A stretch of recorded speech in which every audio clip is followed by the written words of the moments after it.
Hello and welcome to Greg's Channel 1. I'm Greg, this is Channel 1, and welcome to my review of Line of Duty Series 6 Episode 4 and Line of Duty Series 6 Episode 5. So, I've got titles for them as I always do. Episode 4, Poor Buckells, and 5, Drop the Gun.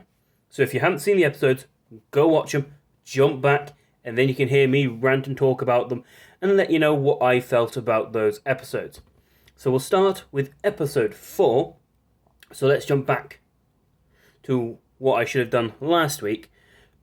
But unfortunately, due to being back my first week back at work, my body just wasn't ready. I was burnt out. It was a busy first week back because I work in a pub. And everything was just all boom. You're like, oh, okay. And so you ended up just being very, very tired. So I didn't get around to actually being able to do a video. However, I've had a couple of days, so I've had a couple of days off, and so I've been able to recharge properly, ready for the weekend. Wish me luck. So, let's take a drink and dive right in. So, with episode 4, Poor Buckells, so much happened. It was unbelievable.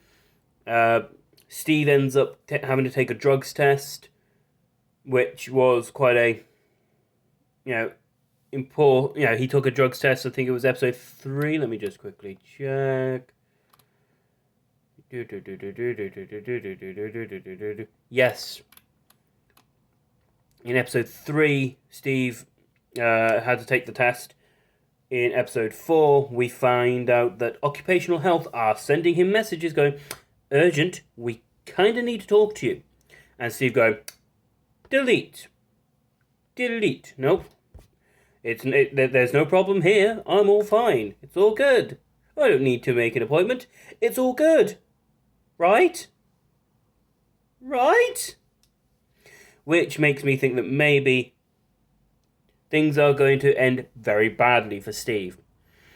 Now, this episode left me very, very, shook. Because in my theories video that I did before the series started, I said that I thought that maybe Buckells could have been the big fourth H. But now, after the way that his interview went, I think that maybe he's just a copper that really doesn't want to have to do too much. Get rewarded for doing hardly anything. And just kind of make his way up just so he gets a nice paycheck and he can, relax. And it got me very scared for good old Buckells. I will say Nigel Boyle was goddamn brilliant in that interview scene where Ted is just interviewing him and he's like, I don't know. And you can tell that he's broken by the fact that he feels alone against everyone else and no one wants to come and help him. And damn. So Buckells goes to prison. Get a couple of great lines out of Ted, which is always fun. We find out that basically, through a lot of other stuff that's happening, that Hastings has basically a month to try and solve this case before AC3, AC12, and AC9 become one team of AC. Air conditioning. Sorry, anti-corruption, not air conditioning. Stay on target, Greg. And, we get an interview with one of the robbers from the Buckells in episode 1. And I was expecting there to be a bit more to do with him. But, I think he's just there for explaining something that's going to that happens in episode 5. And potentially the result of episode 5 bleeding into episode 6. But we will see. So, Jimmy Lakewell returns. And Patrick Baldini was goddamn brilliant. Absolutely, cheers. And this episode made me realise I want Martin Compston as the next Bond. Because, as you've seen from the episode, you've got the crash and the tipping of the... I was like, oh, Steve, you're back. Oh. And then you could tell that he's in pain. And Martin Compston is goddamn brilliant because he's goddamn brilliant. And he does the whole... Right, there's people shooting left, right, and centre. Jonesy gets killed, who's one of the AFOs that's helping out. It kind of made me think that Chloe Bishop is straight as an arrow. And then you get the moment where Steve's just like, huh, bang! And shoots the sniper out of through the window. It was like, Martin Compston for Bond. Book it. So, and he did that with a handgun. I mean, going from never really shooting someone before, in Series 5, and then shooting Tina in the tit, you then end up with him just going, right, it's life or death, I have to fight back. And the fact that he nailed it was like, wow, have you been getting practice in, Steve? Seeing as little Steve doesn't work, have you been practicing with your little gun? Ooh.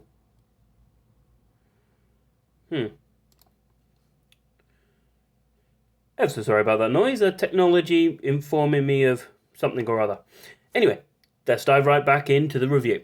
So we get a nice little thing where Rogerson is trying to get Steve to go, come and join my team. My gaffer will happily take you on. And Steve is unsure because he's now a DI. After the entire thing, we get Jimmy Lakewell saying, that he never, he's not a rat and he won't speak out. But as he goes back, Buckells is in his cell and his hand is shaking big time, which made me think that it highlighted for me that Buckells was not bent from the start. He's not been bent at all. He's just a copper that everyone around him being incompetent just meant that he got to rise up the ranks. Because, Buckells was there and everyone else seemed to just be bent. And so they're like, well, seeing as the rest of your team are bent and you're fine, we'll promote you instead. And Buckells is going, yay! He's not doing that in this scene, though. His hand is shaking so much that I was worried that Lee Banks returning was going to kill both Jimmy and Buckells. I was expecting, it's the fact that Buckells is there like, apparently we have to share a prison cell. Yeah, and he looked terrified. And then in comes Banks. And bye-bye Jimmy. Which I was like, wait, what? Huh? What? And we then find out that there's a high chance Pilkington might have killed Gale. I don't think he did after episode 5. But from episode 4, he gives you the idea that maybe it could have been him. Jo goes back to her house of many locks. And Ryan pops up behind her with the gun to the back of the head, much like how they said that Gale was killed. And he just simply says, it's as simple as that, Jo. And you're automatically going, oh. You then end up finding out that the forensic thingy-majiggy that Steve ordered on Farida's house, turns out that Joe is related to someone from the past. And we get the best Mother of God from the entire show. The only way that it could have been made better is if Adrian Dunbar had gone, Mother of God, turned to the camera and went, there you go. Now, that's the only way they could have made it better. For me, I would have loved it myself. But now, we now know who Joe is related to. Tommy Hunter. Bugger. Well, as we all know, Tommy Hunter was killed in Series 2.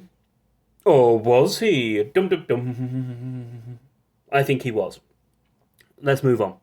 So, we get a couple of great moments in Episode 5 that just left me just being all very much like, oh no. We get a great couple of scenes in Episode 5. Drop the gun. Because, and for me, my favourite scene of this episode wasn't the final scene, because as great as that scene was, and as much as it got my chest just wanting to just implode upon itself,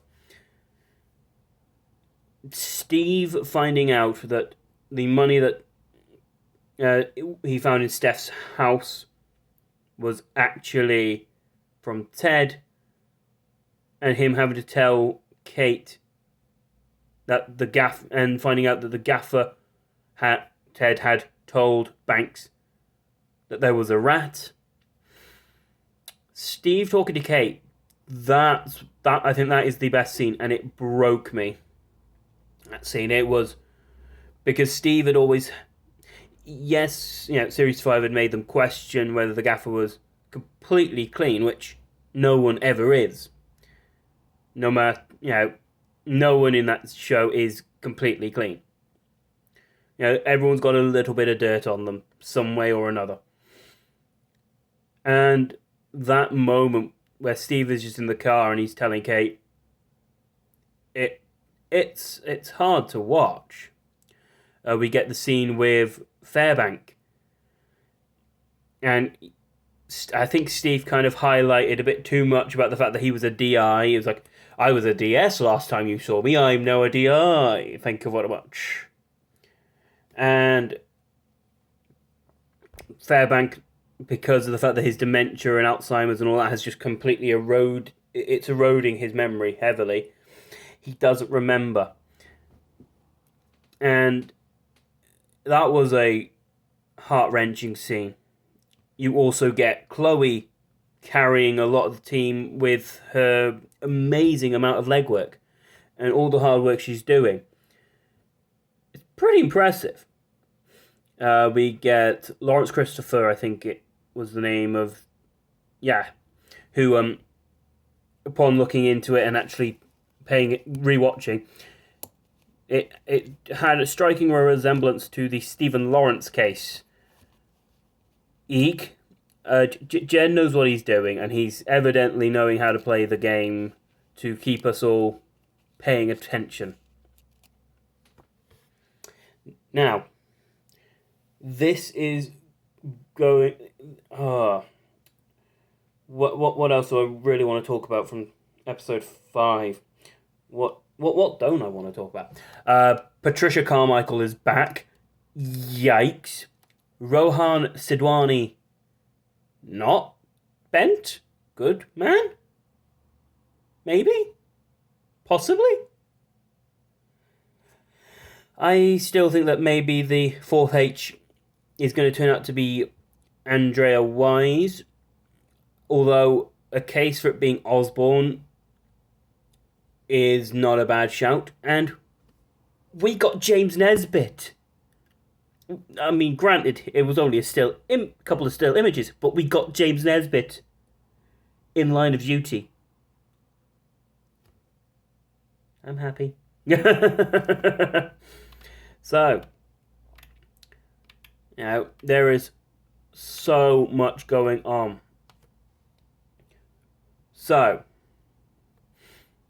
we end up finding out that the hairy man that gave Jo her her burner phone in episode 2. He's dead because thanks to Chloe just being like, right, I've done all this work. Let's see if we can catch, who's, let's catch, the OCG in the act and who they might be working with. Kate is phenomenal in this episode. And if I spoke about everything that Kate did in this episode, I'd be here till next week. Whew.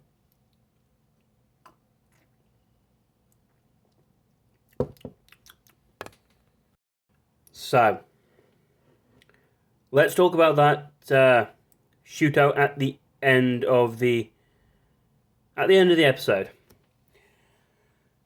Right. How best to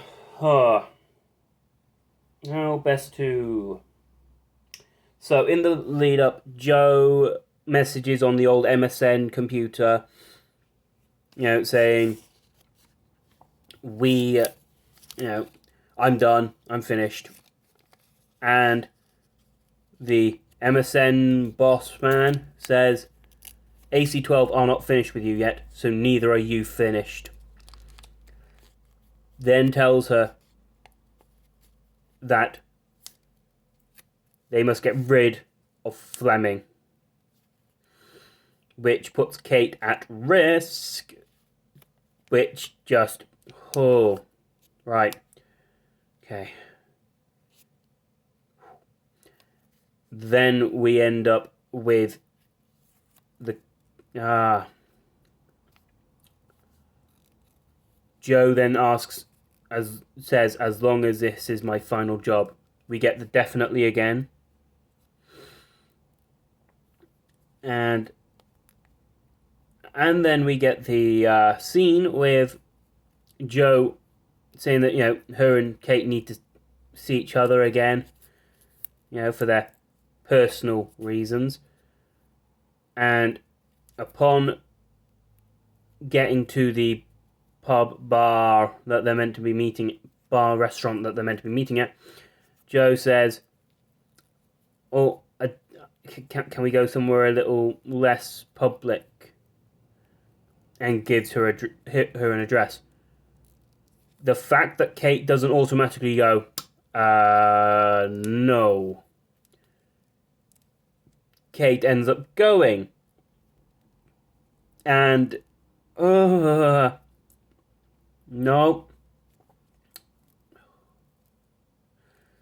You then get the standoff. Kate sends the message, makes a phone call to Steve. Carmichael is awful and ends the phone call because, of course, she bloody does. Carmichael, I don't think she's bent, but I think she's just one of those that wants to make Ted look bad, so then when she does her job, she looks better. And I think if Kate does die, or Steve does die, or someone that is part of Ted's team, I think she will. There may be a slight crack of that ice shield on her, but only a slight crack. Nothing major.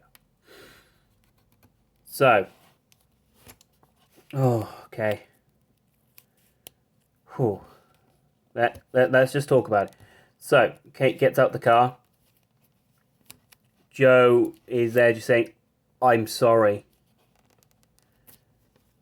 And then out steps Ryan goddamn Pilkington.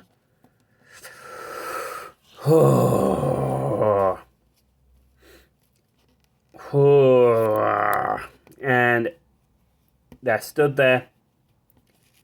And he simply says, before he starts his tirade of trying to basically off Kate, you should have taken the transfer that Joe offered you.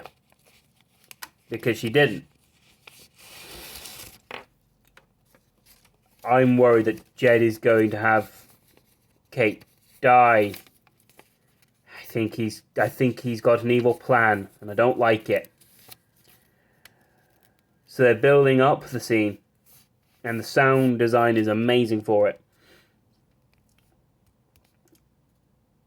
And they start basically shouting at each other. especially Ryan. Talks about how he once he shoots Kate, the gun that he's got is untraceable. It's workshopped. There's no serial numbers. They can't say that it's linked to him, and he's wearing gloves, so his prints aren't going to be on it.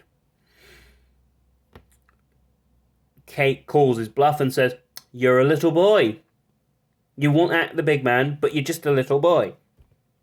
And much like a little boy, he starts bragging about the bad things he's done. "You don't think I've got it? Ask John Corbett. Ask Monique Bindra." And you're like, is he going to say Gail Vella?